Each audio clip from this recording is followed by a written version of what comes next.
All right, your gut's influence over your health can't be overstated.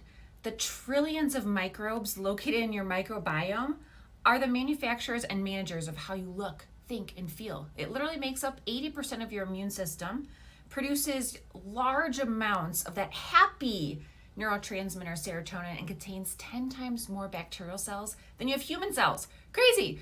In fact, you're more bacteria than you are human. And researchers, y'all, are quickly learning how much of it regulates all areas of your health. So, welcome to our coffee chat. Can you guess what we're talking about today? Gut health. Gut health and how it relates to autoimmunity. So, let's go ahead and start diving in deeper. Grab your coffee. Okay, so when your microbiome is healthy, your health is likely to be good. However, lifestyle behaviors, toxic exposures, dietary choices really can compromise gut health and lead to many downstream health issues, and they relate back to the basics of functional medicine. For example, when your microbiome is weak or damaged, it can, quote, switch on a number of potential disease processes throughout the body that may, on the surface of things, seem to have very little to do with your actual GI system, okay? That's why it's so important to educate yourself on things like the microbiome.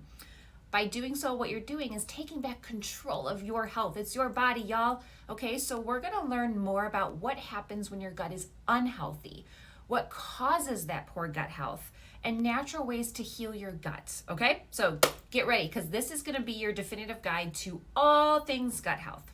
All right, so health problems that are triggered by poor gut health. All right, so because your gut controls so many areas of life and your health, you typically don't have to have typical gut symptoms to have gut problems, okay? There's few and far-reaching health problems that your gut actually has influence over.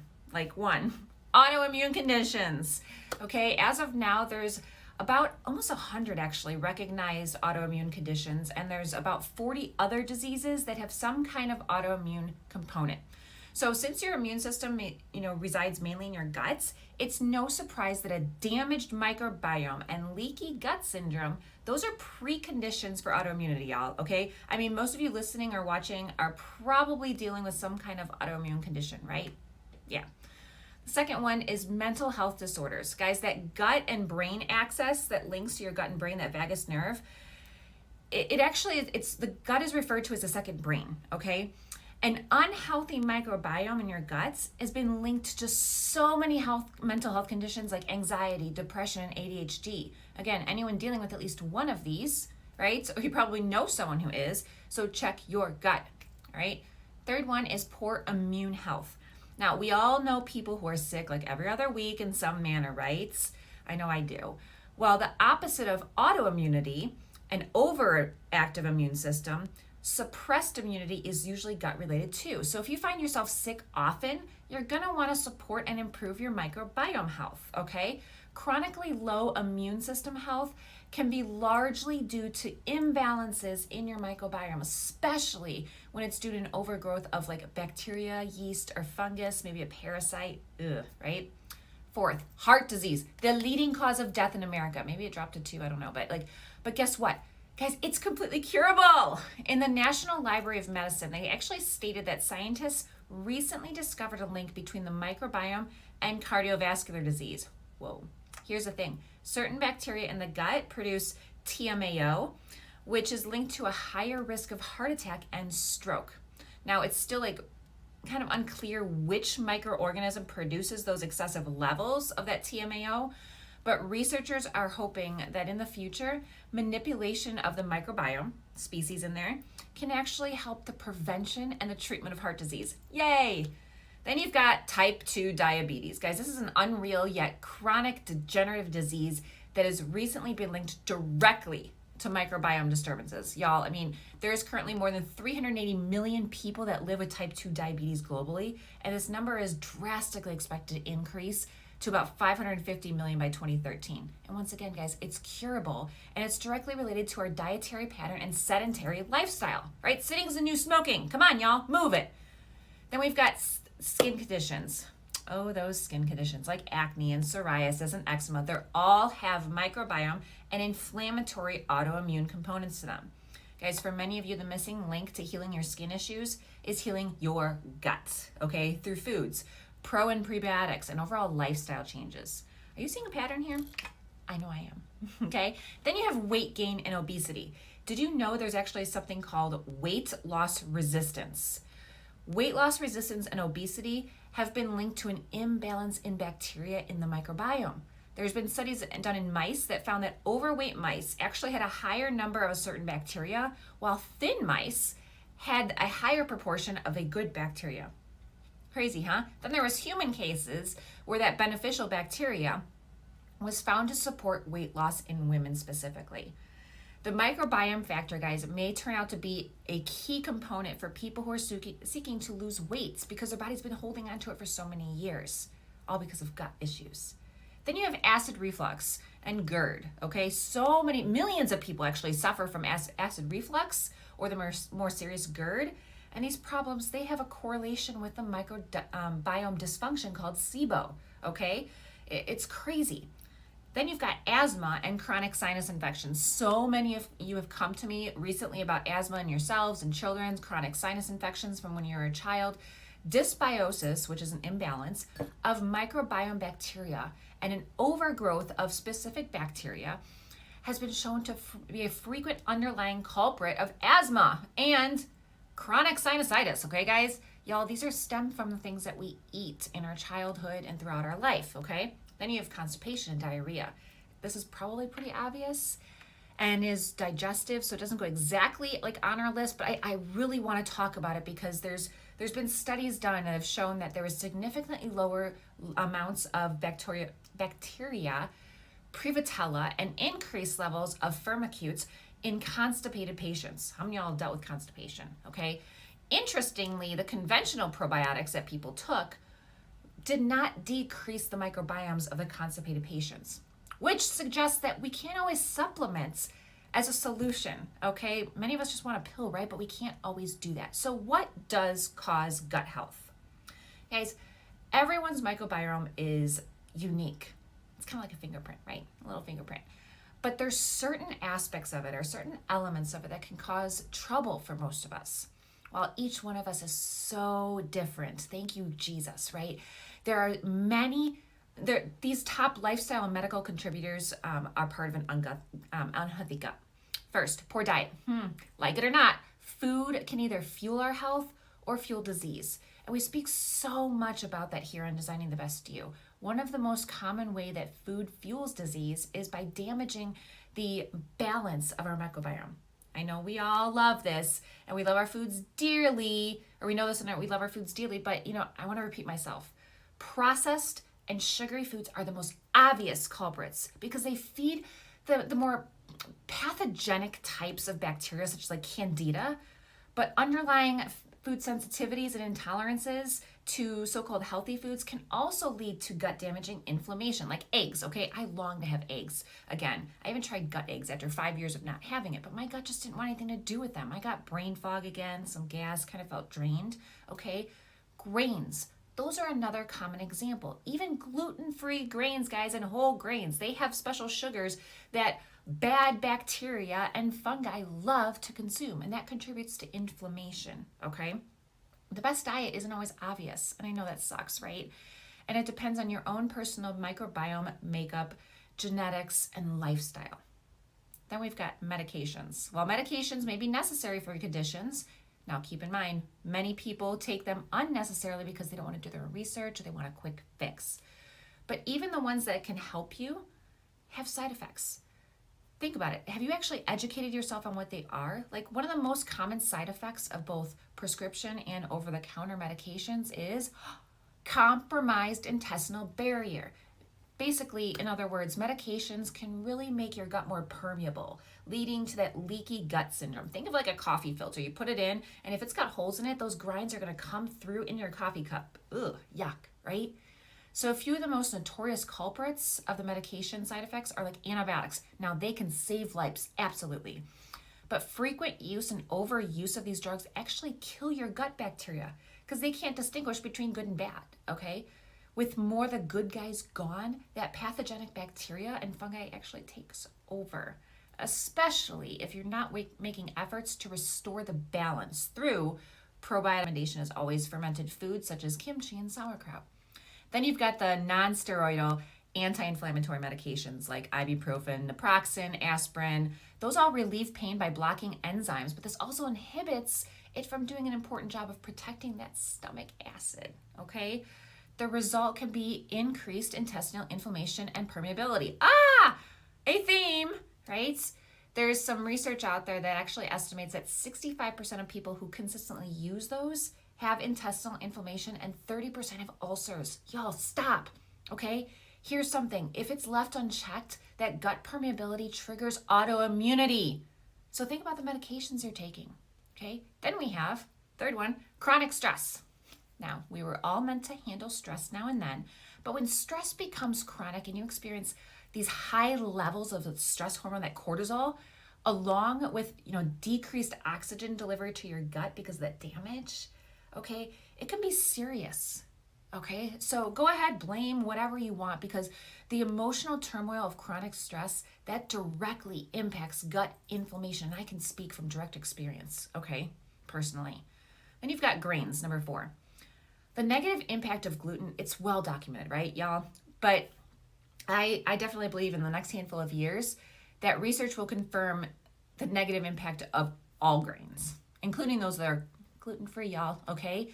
With the abundance of all these sugars that cause inflammation, anti-nutrients such as those lectins and phthalates that we talk about that bind to our intestines and make nutrients basically worthless in our body, there's a low nutrient density trade-off for the calories that contain those grains, right? Leaving those grains to cause like this wide variety of damage to our gut and our general health, okay? Eat whole foods, y'all, okay?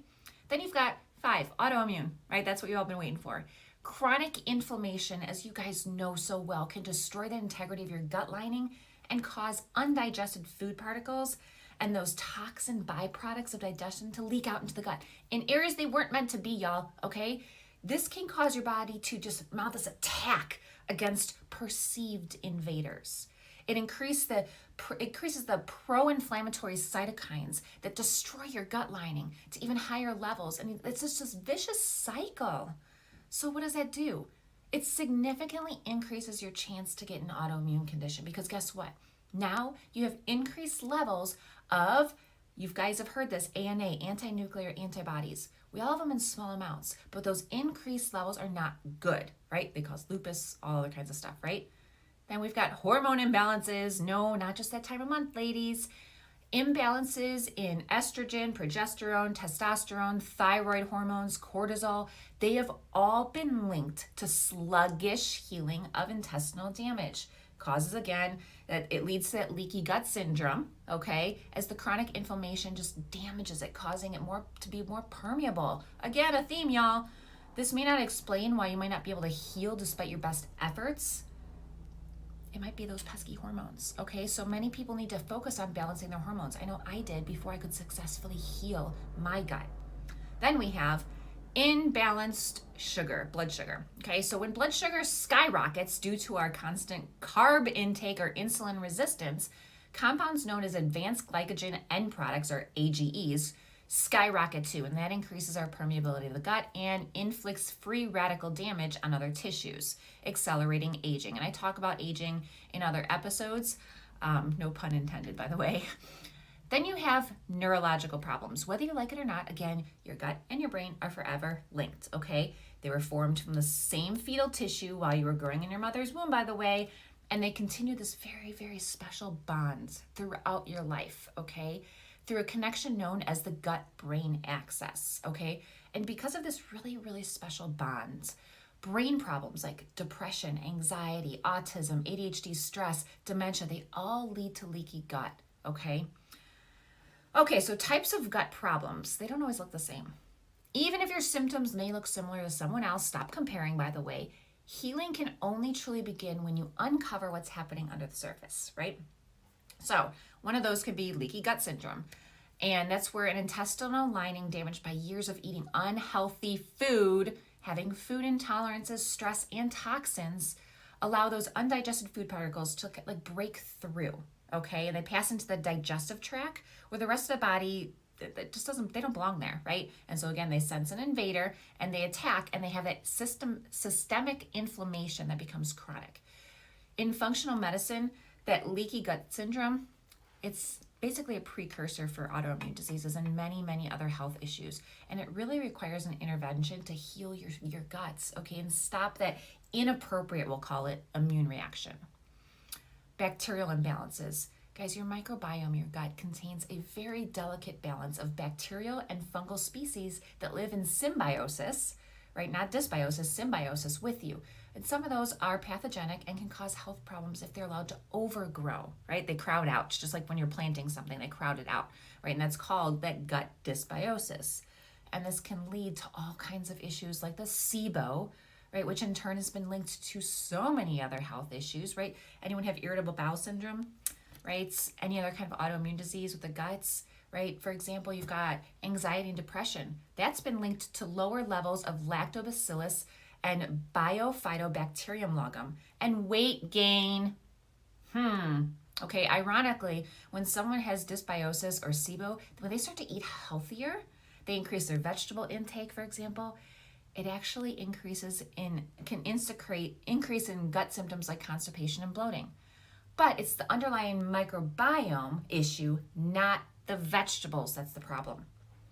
Okay, then we have histamine intolerance. Another issue, as I uncover in clients all the time, is that histamine intolerance. It's a dysfunction, or basically a deficiency of the enzymes that break down histamines, which are chemicals produced during an allergic reaction. And there is a test for this. I highly recommend having it done by your doctor, okay?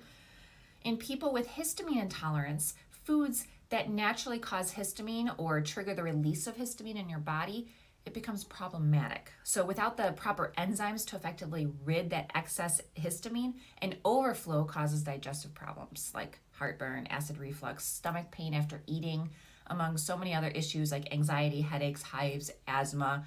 Guys, there's a theme here, okay? Then we have yeast overgrowth.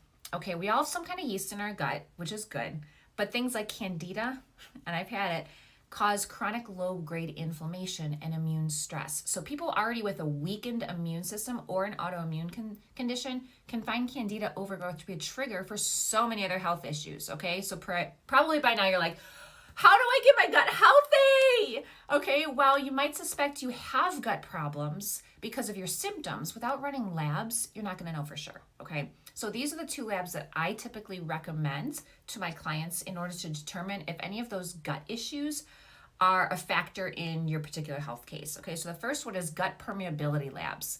And then the second one is a comprehensive stool analysis. We actually used to make fun of this in our family growing up. We called it the poop test, and forever made fun of my mom for it. But y'all, it works because what goes in has got to come out, okay? And it can measure so many different health issues, okay? And here's a question I get too. I get it way too much actually, but let's answer it, okay? Vennessa, how long does it take to heal your gut? Let me think. Let's begin by imagining the surface area of your GI tract, right? All those intestines, everything in there. When you spread it all out, it actually covers the size of a tennis court. Ooh, that's a lot, right? This, we'll call it like your internal court. It's covered by special cells called enterocytes that actually, they constantly regenerate, which is so cool. So the thing is, you actually get a new gut lining every like 2 to 3 weeks. Awesome. So you have the opportunity to change it, right? So if you're healthy and you don't have any chronic conditions like autoimmunity or inflammation, and you don't have any like major food allergies or sensitivities, you could actually heal a not so perfect guts in, let's say, as little as like 2 weeks, maybe as long as like 12 weeks, okay?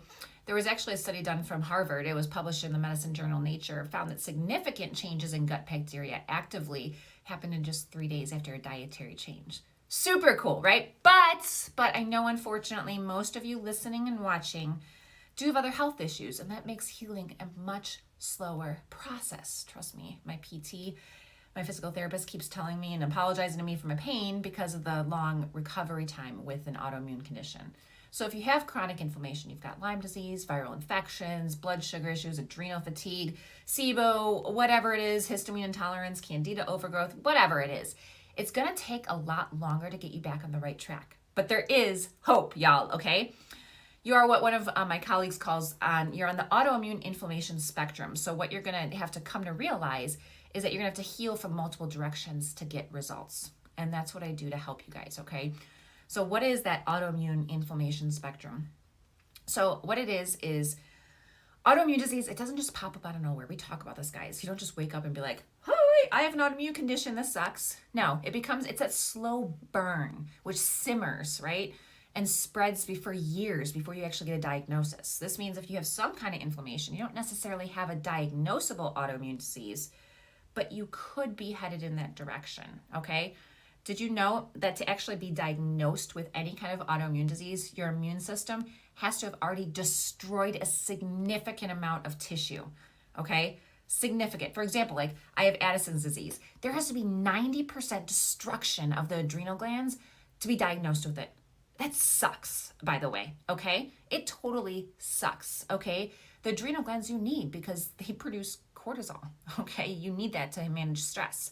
So, let's say another thing for like celiac, a massive destruction of small intestines has to be destroyed, right? In order to be diagnosed with it. Okay, this is why I look at the whole process, thank you, engineering school, versus just the state that you're in. Okay, so the process has 3 stages. First, you have silent autoimmunity. Okay, you have positive antibody labs, but you have no real noticeable symptoms. You're like, what do I do, right? Then you've got autoimmune, what we call reactivity. So you have positive antibody labs and you have symptoms. Then you have autoimmune disease. You have enough destruction to basically, right, whatever, right, to have a specific condition. So a large percentage of people and my clients, they fall under that second one, okay? They have the labs, they're a little off, they have uncomfortable symptoms, but they don't have a true diagnosis and they're like, what do I do? But, conventional doctors are like, oh, you're fine, or it's in your head. That's my favorite, right? Inflammation symptoms, guys, they're not fine, and it's not in your head. It's gonna make me cry here in a second. In most cases, there's always some kind of gut dysfunction, and these, my clients, they're heading towards like a more serious gut issue, health issue, if they don't intervene the process, okay? So, like, for example, there's researchers out there that have been saying in functional medicine, like food reactivities, like gluten sensitivity, those are just the very beginning stages of one of the larger inflammation spectrums, right? With autoimmune conditions like celiac disease, right? So you've got small sensitivities and you got celiac on the other side. Make sense? Okay. So for anyone struggling on the severe end of gut dysfunction with chronic inflammation, leaky gut syndrome, and autoimmune condition, healing, y'all, I gotta be honest with you, it's gonna take anywhere from 12 to 24 months before true sustainable healing is actually achieved. And I know that seems like such a long time because you've been fighting this for so long. You're like, I'm going to do the autoimmune protocol diet, AIP, but I can't maintain it. That's just BS, right? So I'm going to give you a few tools to help you heal your gut naturally. Okay, so the first one I always suggest is an elimination diet. I know you're like, gosh, no more food taken away, okay? But it's a gold standard for uncovering those hidden food intolerances. The tests, they can say some things, but in order to heal your gut, you need to stop eating foods that are causing damage and increasing inflammation. But you can't know what those foods are that are irritating you for your individual gut until you remove those irritants for a certain period of time and slowly introduce them one at a time, monitoring your body's reactions, okay? It's cool though, because you get to do it. You get to learn more about your body, which allows you to determine which foods your body loves, which food your body hates. And I do have a step-by-step program that I go through with my clients if you are interested in doing it and having some accountability and some assistance, okay? Another thing to do is rotate your food, okay? Variety is the spice of life, as well as helping to heal an inflamed gut. Okay, eating many types of foods will not only give you a wide variety of nutrients that your body needs, but rotating these foods to avoid having one food too often will help you heal that immune system, right? I mean, I used to have eggs all the time. That's probably why I have such a high intolerance to eggs now, okay? A good rule of thumb is never to have any one food more than once a day, or even better, no more often than every third day, basically. For example, if you love leafy greens, then you have romaine lettuce one day, then you can have kale the next, and then collard greens the next, and then mustard greens the next, and then you rotate, okay, back to the romaine. So Terry Walls, actually, she's well known in the functional medicine community. She recovered from MS completely by using this as a part of her diet philosophy. Cool, huh? The next thing to heal is probiotics. There's probiotics, fermented foods like sauerkraut, kefir, kimchi. Those are going to help fill your microbiome with good bacteria, especially important if you've had tons of antibiotics over the years or a lot of stress. A supplement will also give you that. I have a couple of to recommend, but I start with food, always. Food first. Bone broth. Oh my goodness, drink it regularly, y'all. Okay, this superfood, it brims with collagen and minerals that soothe and repair a damaged gut. My kids, they literally beg for it when they're not feeling well. They get excited when we make it. So sip it alone as a warm drink is my favorite. Use it to base in all your soups and other recipes. I always recommend making it at home in a slow cooker, or like my Instapot is amazing. And use bones only from grass-fed cattle or organic chickens. And I do have a recipe, so reach out to me for that. Don't try and do it yourself, okay? The next thing is try intermittent fasting, right? It's all the fad these days, but it's something that you can do to help heal your gut.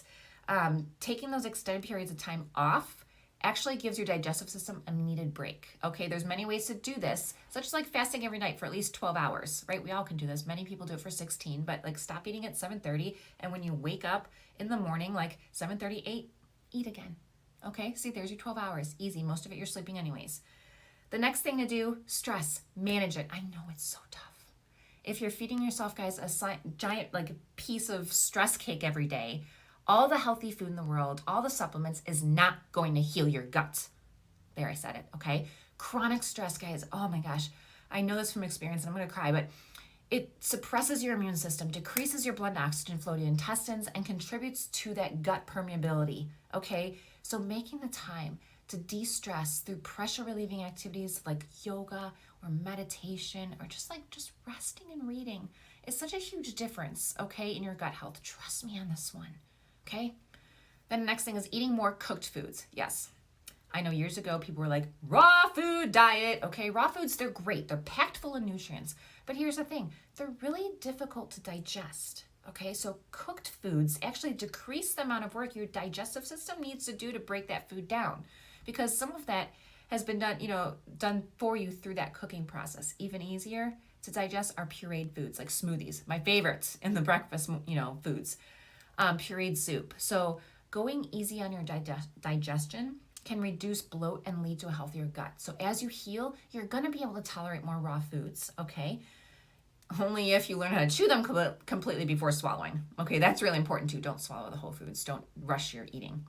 The next thing is lemon water, something I have every morning when I wake up, okay? Why? Because lemons, they contain ample amounts of phytonutrients, vitamin C, and fiber, which are all needed to support your healthy gut, okay? Vitamin C, it's a powerful antioxidant, as we know. It lowers inflammation in the gut, and it boosts your immune system. It also works as a natural antimicrobial, which brings balance to your microbiome. And lemons are high in a type of fiber called pectin, which is, again, good for your gut bugs and promotes healthy gut bacteria balance and encourages growth of beneficial bacteria. Guys, there's so many studies out there that have shown that those particular fibers, like the ones in lemons, actually stimulate the growth of really important probiotics in your system. Okay, so super cool, right? The whole food fusion of vitamin C, prebiotic fiber, and phytonutrients actually lends itself to leave the drinker with a cleaning-like effect, right? Like if you're drunk first thing in the morning on an empty stomach, okay? Then you have digestive enzymes. Now, don't just use them because you want to eat something you shouldn't be. But here's the thing, digestive enzymes are good because they're proteins that break down the food that you eat into smaller pieces and are easier for your body to absorb, okay, and then turn into energy later on. Some people have food intolerances, specifically the ones with like lactose intolerances, where they lack those enzymes to break down that protein, or they don't make enough of the digestive enzymes and can slow your digestion and leads to really nasty, uncomfortable symptoms, right? Like we all know those, gas, cramping, bloating, all that stuff. It's not uncommon in people who are usually over like 50, 55, people who have low stomach acid, or people who have IBS or IBD. Now, they're not the go-to solutions with those with specific intolerances, but they can be helpful to have on hand, like I keep in my purse, if I accidentally come into contact with a food I wasn't expecting to eat. Okay, so definitely a good thing. Now, next one. I love this one. Y'all know this. Exercise!